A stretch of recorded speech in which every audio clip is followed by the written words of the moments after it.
সকাল সকাল ঘর খুলতে না খুলতেই দেখি হিজলারা হাজির। ৩-৪ জন ছিল, ওই যারা চলে যাইতেছে, আমি ওদের সামনে ভিডিও করতে পারি নাই। তো যাই হোক, আমি কিন্তু হিজলাদেরকে অনেক পরিমাণে ভয় পাই, মানে এত পরিমাণ ভয় পাই যা বলার মতো না, কেন জানি না এটা।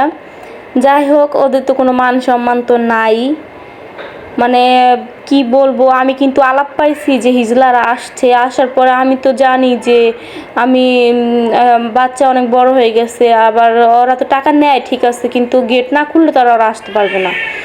এদিক দিয়ে কিছু আবার মহিলারা আছে, মানে এত পরিমাণ খারাপ যা বলার মতো না, মানে ওদের গলা হাত পা চুলকায় আকাম না করলে। তারপরে ওরা হইতেছে আমাদের দোতলায় থাকে, কি করছে আর ওর মানে ওদের আত্মীয় স্বজন আসে, তখন কিন্তু গেট খুলে দিতে পারে না, তখন কিন্তু আমরা খুলে দিই। এদিক দিয়ে আজকে হিজলারা আসছে, আসার সাথে সাথে ওরা কি করছে, গেট খুলে দিছে। ওই মহিলাটা দেখার পরে গেট খুলে দিছে। কেন তুমি গেট খুলে দিতে যাবা কেন? এদিক দিয়ে কিন্তু আজকাল দেখেন টিভিতে অ্যাভেলেবল দেখতেছেন, ফোনে, যে হিজলাদের দ্বারা কত কিছু হইতেছে। গতকালকে দেখলাম যে একটা পুলিশকে ওরা মানে না, পুলিশের চোখ পর্যন্ত নষ্ট করে দিছে ওরা।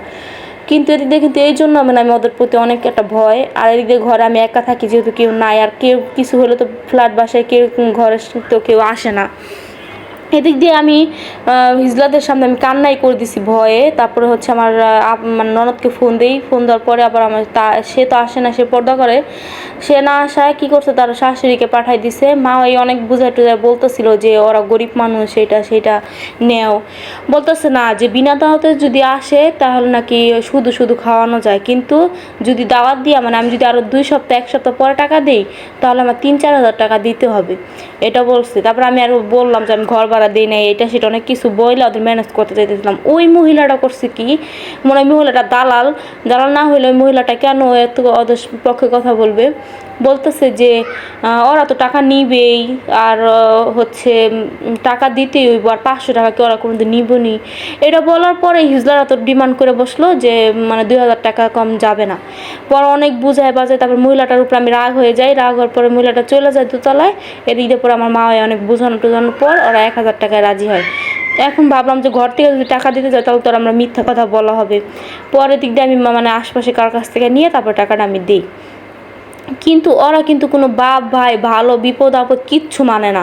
হ্যাঁ, সব হিজড়া এক না, কিন্তু ওরা মানে ওদের ক্যারেক্টারগুলো যে এত পরিমাণ ঢিলা যা বলার মতো না। আমাদের সামনে মানে কি সমস্ত কথা বলতে লাগলো, ওই যে চলে যেতেছে দেখেন, মানে ওরা কত খুশি। তারপরে দিদি আমাদের 3 তলায় হচ্ছে একটা ভাইয়া ছিল, ওই ভাইয়াটা কিন্তু বলতেছিল যে কেন গেট খোলা হইলো, কেন ওরা আসলো বাসায়, আর ওদের দিয়ে কোনো সেফটি নেই। এটা বলার সাথে সাথে হিজলারা মানে তাদের মানে ওই ভাইয়াটাকে এমন বাজে বাজে কথা বলতেছিল। পরে দেখলাম যে না, অনেক খারাপ হয়ে যেতেছে। পরে হলো আবার আমি মানে ওদের কাছে বললাম যে আপু কিছু মনে করেন না, এমন অবস্থা। তো ওদের কোনো মান সম্মান তো কিচ্ছু নাই, এমন বাজে বাজে কথা ওরা বলে যা বলার মতো না।